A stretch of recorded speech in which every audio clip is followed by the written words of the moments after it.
خوێندنەوەی یەکەمەکرێ بۆ ئەو پرۆژەیە کە حکوومەتی عێراقی ناردوێتی بۆ ئەنجومەنی نوێنەران تاکو هەڵەبجەوەکو پارێزگای 19هەمی عێراق بە یاسا بناسیێنرێ چەندە ئەم بابەتە 10 ساڵە دواکەوتووە.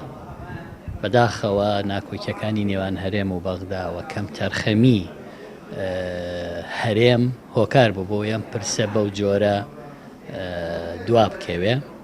ئێمە لەم خولا لە سەرەتای کابینەکەی کازمی کە حکوومەتی کاربڕێکەریش بوو کارمان کرد بۆ ئەم بابەتە تەواو بکرێ، بەڵام ئەوان بە فەرمی بە نووسرا و وەڵامیان داینەوە کە حکوومەتی کاربڕێکەرین ئێمە بە حکوومەتی ئایندە کە حکوومەتی محەممەد شیع سوودانیە ئەو پرسە یەکلایی بکاتەوە و هەوڵماندا لەگەڵ بەڕێزیان و من زۆر لە خەت بووین لەگەڵ نووسینگەکەی و دوجار خۆشببختانە ئەو هەنگاوە نراوە ئومێ دەکەم بتوانین لە دوای خوێندنەوەی یەکەم خوێندنەوەی دووەم بە زووی تێبپەڕێنین و دەنگی لەسەر بدرێ. هەرچەنە ئێستا یەکێک لە کوتلە گەورەکانی عێراق بەیانێکی دەرکردووە داواکە هاوشێوەی هەڵەبجە چەند قەزایەکی تر هەیە لە عێراق بە هەمان شێوە بکرێ بە پارێزگا. ئومێ دەکەم ئەمە نەبێ بە بەربەست بۆی نەکرێتە بەهانە بۆ دواخستنی، چکە تایبەتمەندی هەڵەبجە جیاوازە لە تایبەتمەندی هەر ناوچەیەکی تر لە عێراق کە داوای پارێزگا بکە.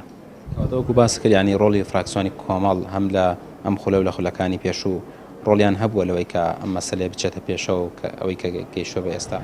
بەڵێ لەم خولەیە کە خولی پێنجی ئەنجومەنی نوێنەرانی عێراق ئێمە پرسەمان زیندوو ڕاگرت و داوا و فشار و کارمان لەسەر کرد تا گەیشت بەمە. باشە، سبەی خوێندنەوەی یەکەمی بۆ کرێت دوای ئەوە چ ڕێکارێک تر دەمێنێ بۆی کە وەکو یاسا ببێتە 19هەمین پارێزگای عێراق؟ ئاراستەی لیژنەی پەیوەندی دارەکرێ. ئەمە لیژنەی یاسایی و لیژنەی ئەقالیم و محافەزاتی غێرمنتەزەمەمان هەیە، لەوێ تێبینیەکان لەسەری تۆمارەکرێ، لە خوێندنەوەی دووەمە گفتوگۆی پرۆژە یاساکە کرێ و دوایەوە دەنگی لەسەرە درێ. هیچ کەسێک مەسەن لە ئەم دانیشتنەیە نەیار بێت یان ئەمە قبوڵی نەکات یان ڕێیەکی جیاوازە بێت؟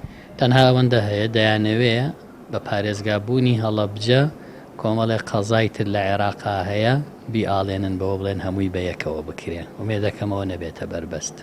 ئەگەر هین هەیە ئەگەر هەیە بە بەربەست ئەم بابەتە ئەوە یەکێکە لەو بەربەستانەی لە بەردەمێتی کە بڵێن مادام پارێزگایەک لە عێراقا زیادەکرێ هەندێک کوتلە هەنەڵێن با ئەو قەزایانەی ئێمەش ببێ بە پارێزگا وەک ناویان هێناوە و ومێ دەکەم نەبێتە بەربەست. وەک گوتم تایبەتمەندی هەڵەبجە لە هیچ شوێنێکی تر لە عێراق ناچێت.